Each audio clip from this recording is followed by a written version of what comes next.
এই ফেক জিনিসপত্রগুলো না হওয়াই ভালো, আমাদের জন্য ভালো। কারণ আজকে লোকের এক্সপেকটেশন তৈরি হবে এইসব জিনিসপত্র থেকে।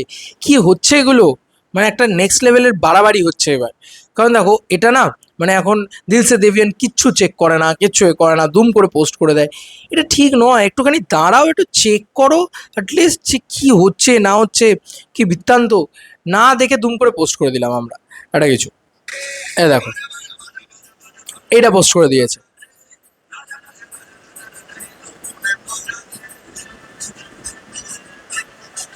ইট ইজ কমপ্লিটলি ফেক, এটা অরিজিনাল নয়। এইটা দিয়ে পোস্ট করে দিয়েছে যে জলসা মুভিসে কি নাকি 15ই আগস্ট 9টায় খাদান আসছে। এটা দিয়ে একটা 1 মিনিটের প্রোমো করে গানটাই বোধহয় গোড়াটা দিয়ে দিয়েছে। বাহ, গোটার গানটাই দিয়ে দিয়েছে, দিয়ে জলসা মুভিসের লোক। ভাই এগুলো এডিট করছে লোকজনে, কেন করছো? খাদান নেই এখনো, জলসা মুভিসে যায়নি খাদান। তো এটা সত্যি কথা যে খাদান এখন অব্দি আসেনি। আমি অলরেডি একটা ভিডিও তৈরি করেছিলাম, যাতে কারোর জ্বললে জ্বলুক, কিন্তু আলটিমেটলি ভাই যে ছবিগুলো স্যাটেলাইট ওটিটিতে বিক্রি হচ্ছে সেগুলোর ভিতরে কোনো কমার্শিয়াল ছবি নেই। ওরা কমার্শিয়াল ছবি নিতে চাইছে না স্যাটেলাইট ওটিটিতে, তারা অন্যরকম রিজন আছে। আমি তোমাদেরকে সেই ভিডিওতে বলেছিলাম যে ওরা আইপি চাইছে পুরোটা 5 বছরের জন্য, যে রিল ফিল ফরম্যাট গান ইত্যাদি সব ছাড়বে ওরা। ঠিক আছে, এটা প্রথম। দ্বিতীয় হচ্ছে এই যে স্ক্রিন মানে সিন ছাড়া, মুভি সিন ছাড়া এসব এসব ওরা নিজেদের ফেসবুক অ্যান্ড ইউটিউব থেকে করবে। ঠিক আছে, এটা যে কোনো টেলিভিশন চ্যানেল, জলসা হোক, স্টার হোক, জি হোক, যা হোক, গোষ্ঠীপিণ্ডি, এটা ওরা চাইছে। সেটা কোনো প্রোডাকশন দিতে চাইছে না, তাই জন্য কোনো কমার্শিয়াল ছবি বিক্রি হচ্ছে না। ঠিক আছে, অল ডান, মানে পরিষ্কার হয়ে গেল এই প্রথম পয়েন্টটা। দ্বিতীয় পয়েন্টটা হচ্ছে আইপি নিয়ে, আইপির পয়েন্টটা তো বলেই দিলাম। দ্বিতীয় পয়েন্টটা হচ্ছে এত হাই বাজেটে বানানো সিনেমা যে ওই অত বাজেট দিয়ে ওরা টিআরপিতে কুলোতে পারবে না, তাই ওরা কিনতেও চাইছে না।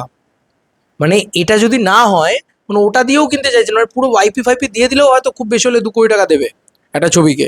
পাবো 5 কোটি টাকা 6 কোটি টাকা দিয়ে বানানো একটা ছবি। তো দ্যাটস দ্য মানে মেন প্রবলেম। তো এরকম একটা প্রবলেমেটিক সিচুয়েশনে যা ইচ্ছে তাই পোস্ট করে দিচ্ছে ভাই, পাবলিকের এক্সপেকটেশন তৈরি হয়ে যাবে যে 15ই আগস্টে আমরা খাদান দেখবো। তো এইটা আর কি বিষয়। যাই হোক, আমার এটুকুই মনে হয় যে এভাবে হয় না, এভাবে করা উচিত নয়।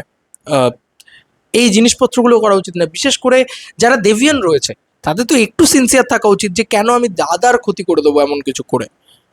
কারণ একটা জিনিস আসবো আসবো আসবো আসবো করছে, মানে আসবো ডেফিনেটলি অফিসিয়ালি। তুমি আমাকে বলো, এই যে যে জিনিসপত্র বেরিয়েছে, অনেকে আমাকে পাঠিয়েছে, পাঠিয়ে বলছে দেখো দেখো জলসা মুভিতে। আরে মানুষ তো ভুল বুঝছে, কারণ জলসা মুভিতে লোগো ফোকা দেওয়ার হচ্ছে, দিস ইজ নট জলসা মুভিতে আসছে, কোনোভাবেই আসছে না জলসা মুভিতে এখন আপাতত। আরে অফিসিয়াল আসলে, এই যে তুমি দাদাগিরির প্রোমোটা দেখলে অফিসিয়ালি জি বাংলা থেকে দেখলে, সেরকম স্টার জলসা থেকে কিছু এলে বা জলসা মুভিজ থেকে কিছু এলে অফিসিয়ালি তুমি স্টারের কোনো অফিসিয়াল পেজ থেকে সেটা প্রোমো দেখতে পাবে। কোথায় পাচ্ছ? তুমি একটা লিঙ্ক দেখিয়ে দাও তো আমাকে। নেই ভাই, কমার্শিয়াল ছবি বিক্রি হচ্ছে না, that's the harsh reality, harsh truth. এটা মেনে নিতে এত প্রবলেম কিসের? সব সময় এটা ফেক জিনিসপত্র। কালকে তো 15ই আগস্টের সময় 9টার সময় বা এ সময় লোকে টিভি খুলে বসে থাকবে, অনেক ইনোসেন্ট মানুষ আছে। আমার এই ভিডিওটাও হয়তো তাদের কাছে পৌঁছবে না। যাই হোক, তোমরা একটু কনভে করে দিও যারা এই ভিডিওটা এখন অবধি দেখছো। ভাই আমরা চাই না যে দাদার কোনো ক্ষতি হোক, এবং মানুষ ব্লান্ডার্ড হোক। মানুষ যখন ব্লান্ডার হবে তখন মানুষ আর দ্বিতীয়বার আসবে না, এটা হচ্ছে সত্যি কথা। চলো বন্ধুরা, নতুন কোনো ভিডিওতে দেখা হবে, বাই।